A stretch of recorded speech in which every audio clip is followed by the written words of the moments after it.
Welcome back to the front room and some more mailbag. Yes, you're looking at a slightly different angle at the moment, so you can see in the background my golf clubs, which never quite make it out the front room. I'm not quite sure why. Every time they bring them back from the golf course, they tend to come back in here and never make it anywhere else. But we are in the front room again. The studio is far too hot, so I thought we'd do some more mailbags. This one's quite a long mailbag. This is one question, but it's probably going to take me about 10 minutes to explain it. So we're going to drive right in. This one comes off the Instagram account. It doesn't come off the YouTube account. I do get questions on the Instagram account, but most people on the Instagram account then duplicate the question on the YouTube channel, so you get to see it. So this one, hi Mister. That's interesting. I don't normally get called Mister. I normally get called John or JD. My name is Milad. I live in Iran. My Korg is an i4S, which is an interesting keyboard. I have some questions for you. Can it be upgraded? Can we build a new instrument for it? Now, I'm assuming that the translation between English and his native language is accounting for this, but I think what he's saying is, can I build new sounds for my Korg for i4S?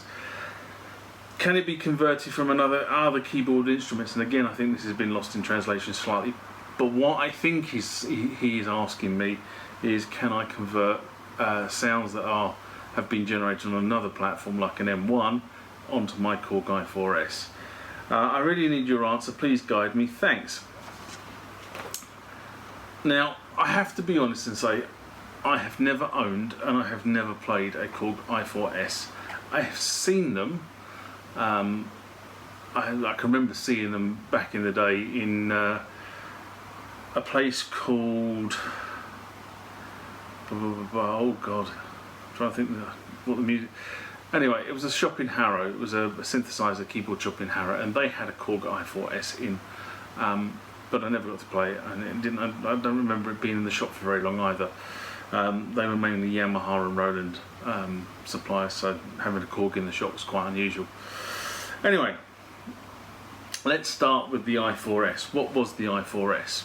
Well, probably up here somewhere while I'm yabbering away will be some images of the i4S, but in essence the i4S was a Korg keyboard released in Japan towards the end of 1984 and then released to the rest of the world in 1995, and there were subtle differences between the two or the keyboards over the production span of the i4S.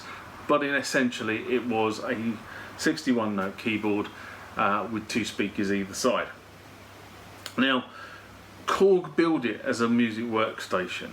I kind of have a bit of a problem with that statement because I don't believe it was a music workstation. I think it was more of an arranger, if I'm brutally honest. If you looked around at the time, in 1995, the M1 series, I think, had just about gone out of production. The T series had just gone out of production. The Trinity was just coming into production. They were the Korg workstations, okay? They did everything. Synthesis, arrangement, sequencers. They were the full 9 yards. Obviously, this is the T1 sitting below me. So I don't think this really was in their category in terms of you couldn't really do a piece of synthesis on it. I would say this was more of an arranger. The S in the title of the keyboard, the i4S, actually stands for speakers, and it meant it actually had two speakers in, which I said a few minutes ago. And in terms of specification, the i4S, looking at the specification for the i3 that came out 2 years prior, which was 1993, the i4S seems to be a trimmed down version of the i3. The i3 was an arranger workstation, and this is sort of kind of what this is. There were a number of features that seem to have been removed between the i3 and the i4. Why that was, whether it was a price point issue or some other issue with it, I don't know. It's a long time ago now.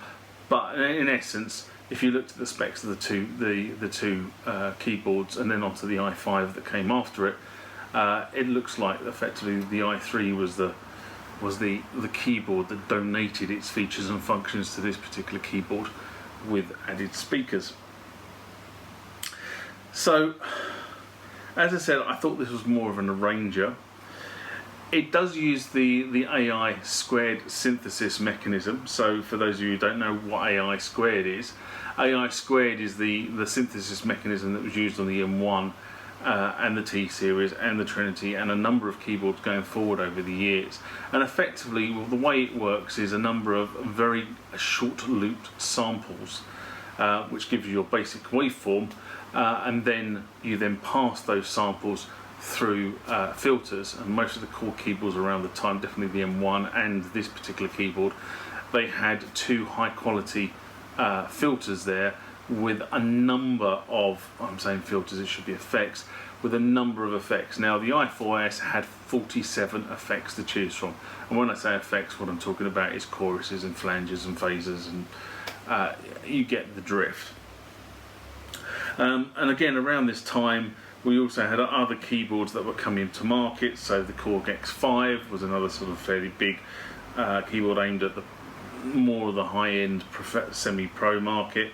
The 05RW, which was a rack mount, and the 01W, which of course everybody knows was named because somebody wrote the thing upside down on a piece of paper. It was meant to be the M10.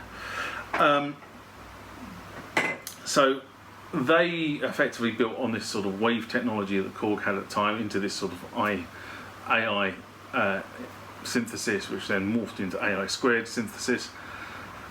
And it was a very, very, very popular and very clean mechanism of synthesis, which is probably one of the reasons why the M1 was so successful at the time. Now the M1 lists that there are 5 categories of Aiii synthesis. Sample instruments, drums, looped rhythmic patterns, attack transients, and single cycle waveforms. Now, I have to be honest and say I can get sampled instruments, drums, looped rhythmic patterns, and single cycle waveforms. The attack transients, I'm assuming that is effectively some sort of attack map, like what you sort of see on a lot of on the keyboards in terms of this is the way that the signal is attacked. And I assume that's what it means by attack transients, is sort of that attack piece. So, back to the i4S. So as I said, it's a 61 note keyboard. It had 32 what Korg called voices, but we would called polyphonic keys. So you could play 32 keys before the 33rd would not sound. It actually had an oscillator per key as well, which was very interesting at the time, which meant it was quite stable in terms of producing sounds. The other thing is, it only had a, in terms of a layering across the keyboard, you could only layer 2 tones onto the keyboard at a time, and they called it, let's get the right words, I can't, so I've written down single tone, dual tone, but they called it a single play and dual play is what they called it on the keyboard, I think, at the time, which effectively means 2 tones are being triggered at the same time. If you were running 2 tones on the keyboard, your polyphony goes down to 16, so i.e. 32 divide 2. It had a 40 character 2-line display on it, and looking at a lot of forums and a lot of comments at the time, I think this is probably one of the reasons why this workstation didn't really hit ground, because a lot of the workstations or arrangers around the time were starting to come up with slightly bigger displays. You know, you look at this display here, and this display here is about an inch and a half high, with an LCD graphics display on. Effectively, it's a graphics display on the T1, and then they went back to this 2-line 40 character display. And you know, having worked with this on the M1, I think they would have learned the lesson that, you know, you need, if you're going to start pushing out sort of keyboards that do complex things, you need to give the user an easier way to visualize what's going on. And I think the T1 did that really well. The keyboards that followed the T1 in that workstation space did it extremely well, you know, up to this thing here, which was mid 2000s, which is a touchscreen, and the Cronus is a touchscreen as well. So I think that was one of the limitations. It had 6 meg of PCM sampled ROM in it, so that was the tone bank that came with it, and it was able to put on 2 stereo effects onto each patch, which would then be heard through the keyboard. So effectively, what I just described about sort of the Aiii synthesis, this is how it was done. It comes with 128 GM programs, so there's 128 tones, and 1 GM drum track in the ROM, and then it lists and says it comes with 64 normal programs and 5 drums in the ROMs, so different ways of generating the drums themselves. And then it comes with 64 user programs and another 2 user drum locations, so you can build your own drum kit and build your own programs on the keyboard. It then lists something called 48 styles. Now I'm assuming what styles mean is, you know, that you can have a country beat or a Latin beat or something like that playing in the background, so things like arpeggiation and chord play can be supported in that way. Couldn't really see anything on arpeggiation when I looked through the manual, though, I have to be honest, so I'm not 100% sure on arpeggiation. And then it had a sequencer that could store 10 different songs in it, with a maximum across those 10 different songs of 40,000 events. So it wasn't bad, actually, if I'm brutally honest. And then, of course, the icing on the cake, it had a 3.5-inch floppy, double density floppy drive, which meant that your sequences and your songs and your patches, the user patches, could be backed up to a disc. Round the back, it had a standard MIDI in, out and through, a damper pedal, plus an assignable pedal. Okay, so, you know, what you'd expect. Now this thing, as I said, it had 2 speakers in it, and the specs say these 2 speakers were capable of 40 watts, which wasn't bad. I mean, you know, it's not really useful if you're in a gig situation, because the guitar amp will drone that out quite merrily, and the drums will do the same. But if you're just using it as in a studio or a home use, then it's probably fine for the purpose. Now, costs when new. I can't find anything at the moment that tells me costs when new. Now, given the specification of the keyboard, and also knowing how much the T series was and the M series was, I would say this probably hit the market somewhere between 1,000 and 1,500. Probably more towards the 1,000, I would say, rather than the 1,500, but I've no idea. And a good one second hand, well, in the UK, a good one second hand will probably set you back around about 200, 250 pounds. So that's the i4S, that's the specification for the i4S, and hopefully the pictures up there will tell you what it was. Now, again, I said I've never owned it, but the reviews in the forums suggest that this was a sturdy and trustworthy keyboard. It allowed you to do a lot of stuff, and it was very popular with some gigging musicians in terms of it never let them down. So from that perspective, you know, if you've got a keyboard that works, you keep on using it, especially if it's giving you the tones for the style of music you're working with. The 3.5-inch drive meant that if you were on stage, you know, you could completely change the user bank in about 60 to 120 seconds. So as long as your lead singer was good at waffling for 2 minutes, you had plenty of time to actually set up the next set of songs. I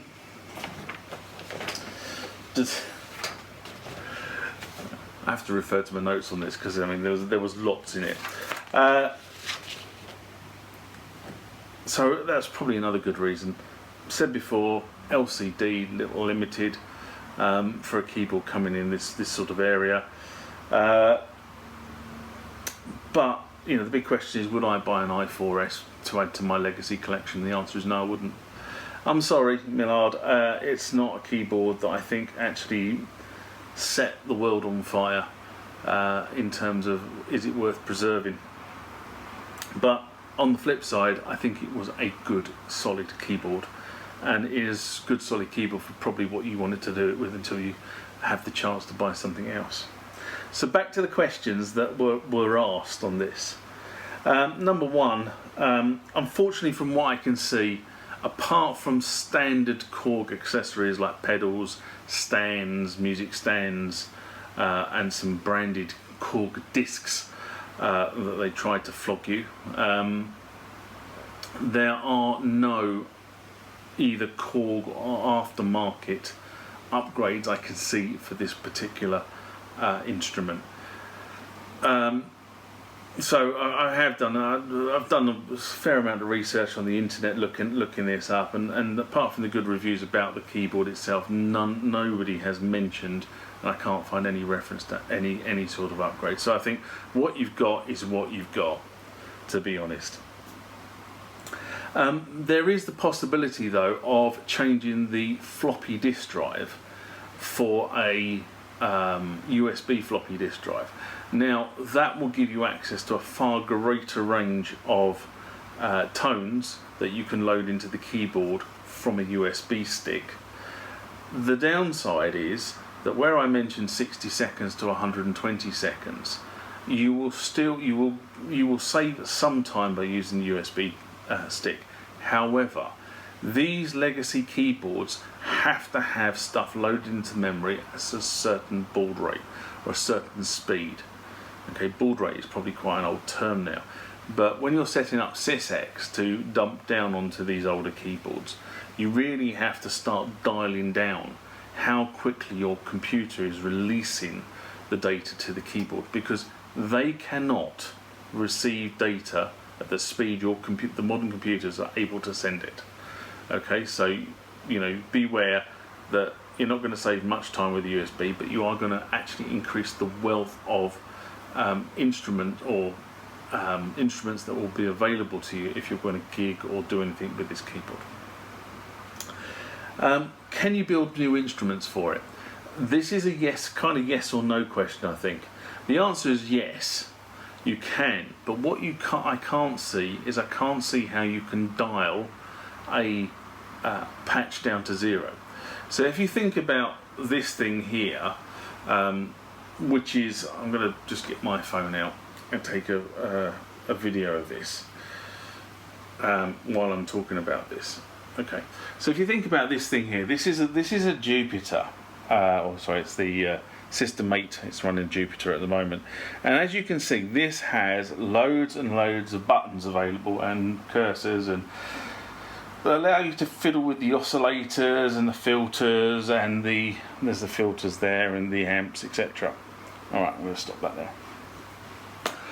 So effectively what you can do with that is you can start and do patch by dialing everything down to 0, and effectively then starting to say, okay, I'm going to select a sawtooth, I'm going to select this sort of frequency on the oscillator, etc., etc., and you can build a sound up from basics on this thing.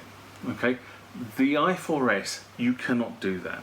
The way you would build a sound up on the i4S is to take an existing sound or existing tone and modify it, and then save it back to the user or program registry that it has, and then obviously back it up to 3.5 inch floppy when you were happy with it.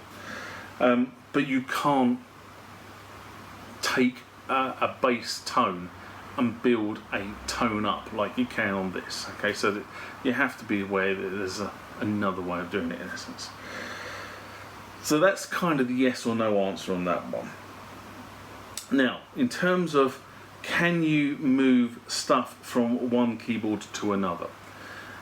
And I have to answer this and say I just do not know.